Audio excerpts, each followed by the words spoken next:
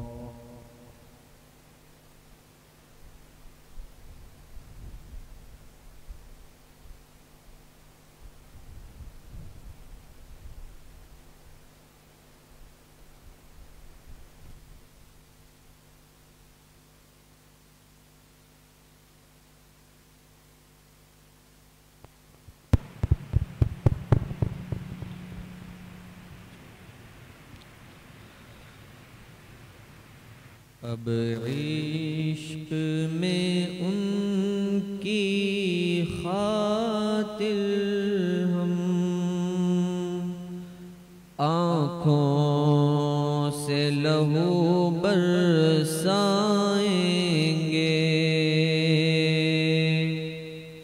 اب عشق میں ان کی خاطر ہم آنکھوں سے لہو برسائیں گے،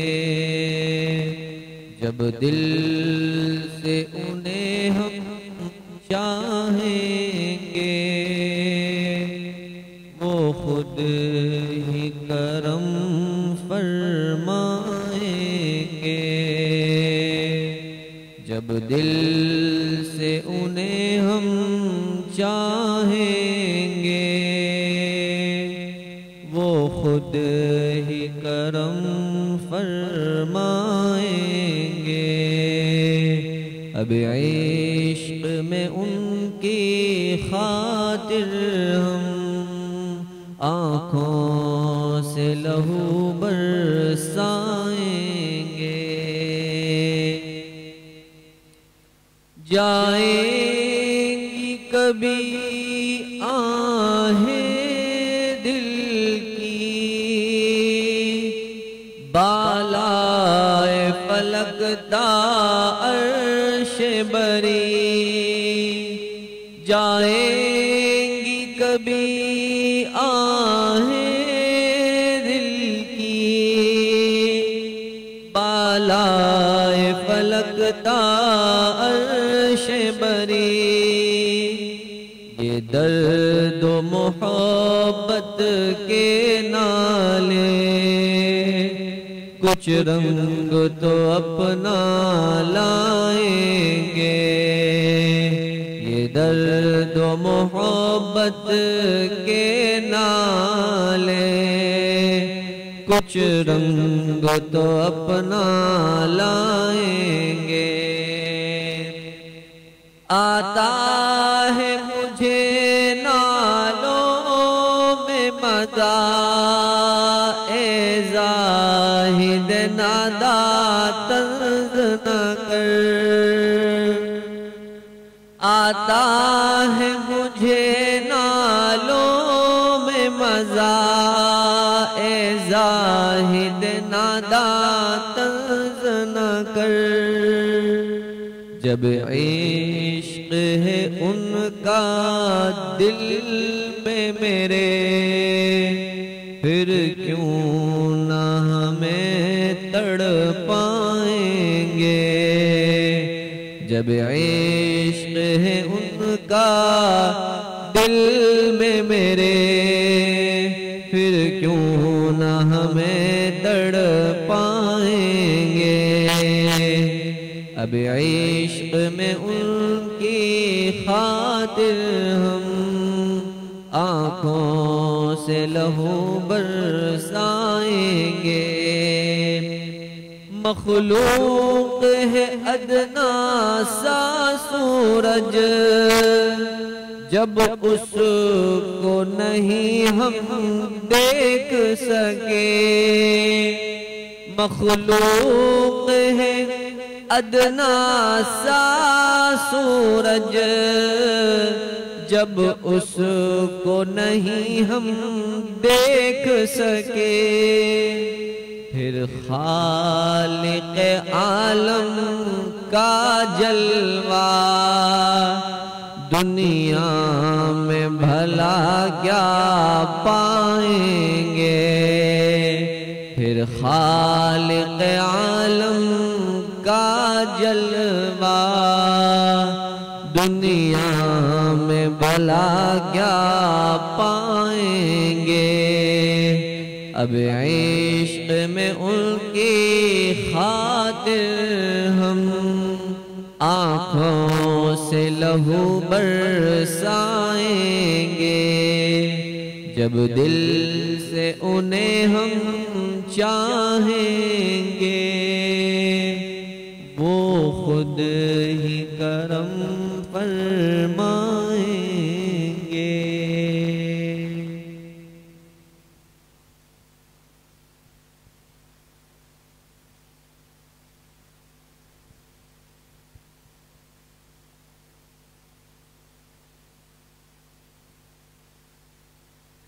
لا الہ الا اللہ محمد رسول اللہ الحمدللہ رب العالمین والصلاة والسلام علی سید الانبیاء والمرسلین سیدنا و مولانا محمد وآلہ وصحبہ اجمعین۔ یا اللہ یا ارحم الراحمین، ہمارے صغیرہ کبیرہ ظاہراً باطناً ہر طرح کے گناہوں کو معاف فرما دے۔ یا اللہ پوری امت کے گناہوں کو معاف فرما دے، اپنی رضا والی زندگی نصیب فرما دے۔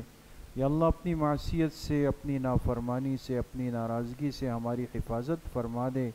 یا اللہ اپنی قرب اور معرفت کا نور اور دولت ہمارے دلوں کے اندر راسخ فرما دے۔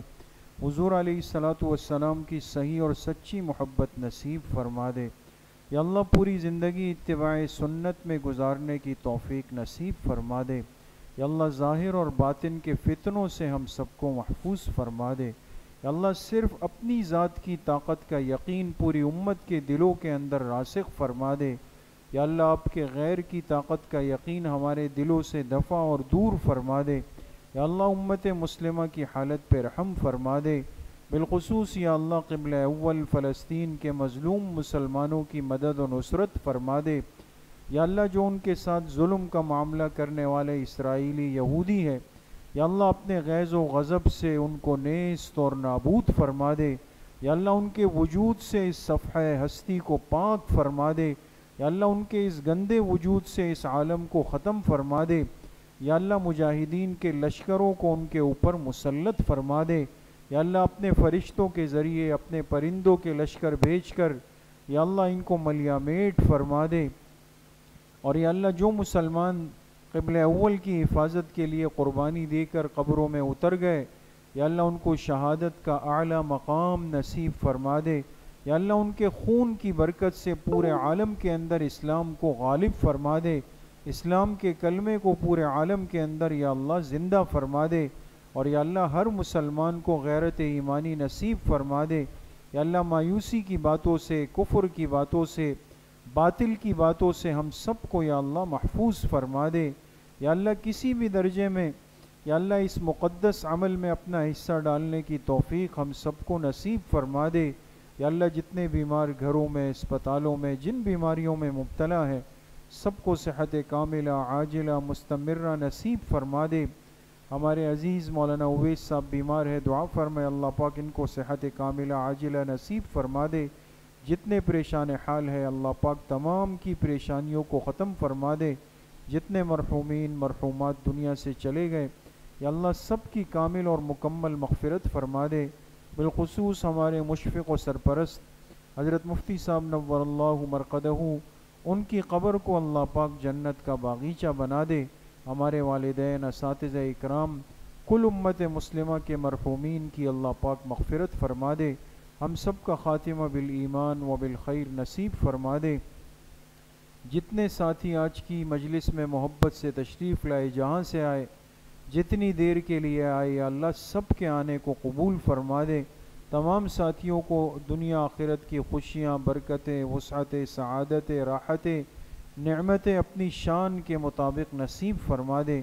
ہماری دعاؤں کو اپنے فضل و کرم سے، فضل و رحمت سے اپنی بارگاہ میں قبول و منظور فرما دے۔ وصلی اللہ وسلم علی نبینا محمد وآلہ وصحبہ اجمعین برحمتہ.